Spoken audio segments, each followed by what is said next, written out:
Hello friends, welcome back to cloudy aesthetics. നമുക്കിന്നൊരു green തീമിലെ journal ചെയ്താലോ? ഇതിന് മുന്നത്തെ വീഡിയോയിൽ ഞാൻ ഒരു പിങ്ക് തീമിലാണ് ജേർണൽ ചെയ്തിട്ടുണ്ടായിരുന്നത്.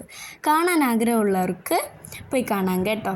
അങ്ങനെ നമ്മൾ ക്ലിപ്പൊക്കെ വെച്ചപ്പോഴത്തേക്കും ഒരു ചെറിയ നമുക്ക് ചെയ്യാൻ പറ്റാത്ത ഒരു ഇതുണ്ടായിരുന്നു കേട്ടോ. അതുകൊണ്ട് ഞാൻ അതിനൊന്ന് മാറ്റി എന്നിട്ട് ഇതുപോലൊരു ബോക്സ് വരച്ചു കൊടുക്കുകയാണേ.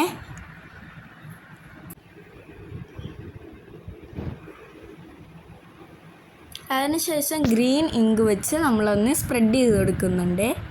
ഈ ഒരു ഇങ്ക് പാഡ്സ് അത്രയും ഞാൻ വീട്ടിൽ തന്നെ ഉണ്ടാക്കിയതാണ്.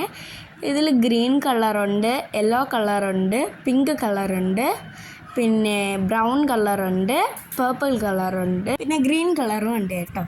അപ്പോൾ നമുക്കിതിനെ ഒന്ന് സ്പ്രെഡ് ചെയ്ത് കൊടുക്കാം. എൻ്റെ ഒരു വീഡിയോ ഇഷ്ടപ്പെടാമെന്നുണ്ടെങ്കിൽ നിങ്ങൾ ആദ്യമേ സബ്സ്ക്രൈബ് ചെയ്ത് വെച്ചോളണേ. ഇതുപോലത്തെ ജേർണലിംഗ് ആൻഡ് ക്രാഫ്റ്റ് ഐഡിയാസിന് വേണ്ടി എൻ്റെ ചാനൽ സബ്സ്ക്രൈബ് ചെയ്ത് ബെല്ലൈക്കൺ കൂടെ എനേബിൾ ചെയ്ത് കൊടുക്കണം.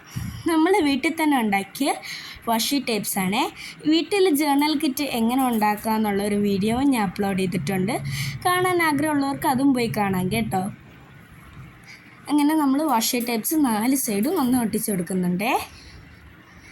ഇനി ചെയ്യുന്നത് നമ്മൾ വീട്ടിൽ തന്നെ ഉണ്ടാക്കിയ DIY സ്റ്റിക്കേഴ്സ് ഒന്ന് ചെയ്ത് കൊടുക്കുന്നതാണ്. നിങ്ങൾക്ക് ആർക്കെങ്കിലും DIY സ്റ്റിക്കേഴ്സ് ഉണ്ടാക്കണമെന്ന് ആഗ്രഹമുണ്ടെങ്കിൽ എൻ്റെ കൂടെ കമൻ്റ് ഇട്ടാൽ മതി. ഞാൻ അടുത്ത വീഡിയോ ആ ഒരു ഇതിന് വേണ്ടിയിട്ട് ഇടാം. അങ്ങനെ നമ്മൾ നല്ല ഗ്രീൻ തീമല്ലേ, അതുകൊണ്ട് നമ്മൾ ഗ്രീൻ തീമിലുള്ള സ്റ്റിക്കേഴ്സാണ് എടുത്തൊട്ടിച്ച് കൊടുക്കുന്നത്. എല്ലാം ചെയ്ത് ലാസ്റ്റ് ആയപ്പോൾ ഇച്ചിരി പെരുവിപ്പോയോ എന്നൊരു സംശയം. എന്നാലും കുഴപ്പമില്ലല്ലേ. നിങ്ങളുടെ അഭിപ്രായങ്ങൾ കമൻറ്റിൽ പറയാൻ മറക്കല്ലേ കൂട്ടുകാരെ. പിന്നെ നമുക്ക് കോട്ട്സൊക്കെ ഒന്ന് എഴുതി കൊടുക്കാം. എന്തോ ഇത് തുടങ്ങിയപ്പോൾ മുതലേ ഒരു ഭയങ്കര പാടായിരുന്നു കേട്ടോ. ഓരോരോ സാധനങ്ങൾ കാണാതാവുക. മാർക്കർ ആദ്യം പറ്റുന്നില്ലായിരുന്നു, പിന്നെ എങ്ങനെയൊക്കെയോ കഷ്ടപ്പെട്ടിട്ടാണ് എഴുതി പറക്കി എടുത്തത്. ഇതിൻ്റെ ലാസ്റ്റത്തെ ഇതെന്താണെന്ന് വെച്ച് കഴിഞ്ഞാൽ നമ്മൾ സ്റ്റിക്കേഴ്സൊക്കെ ഒട്ടിക്കാൻ നേരത്ത് ഗ്ലൂ നോക്കിയപ്പോൾ കണ്ടില്ല.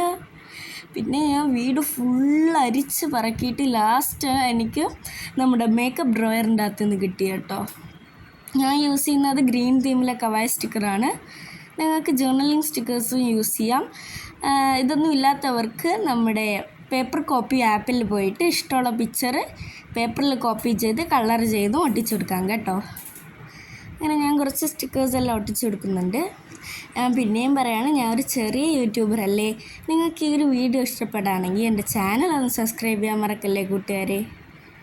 അങ്ങനെ നമ്മളൊരു കുറച്ച് ഇതൊക്കെ ഒട്ടിച്ചു കൊടുക്കുന്നുണ്ടേ. പിന്നെ ആ ഒരു ചൈനീസിൽ ഗ്രീൻ എന്നാണ് എഴുതിയിരിക്കുന്നത്. അപ്പോൾ എൻ്റെ ഈ ഒരു ചാനൽ ഇഷ്ടപ്പെട്ടാൽ സബ്സ്ക്രൈബ് ചെയ്യാൻ മറക്കണ്ട കേട്ടോ. ബെല്ലൈക്കൺ എനേബിൾ ചെയ്യാൻ മറക്കണ്ട. എന്നാൽ മാത്രമേ ഇനിയുള്ള വീഡിയോസ് കിട്ടത്തുള്ളൂ.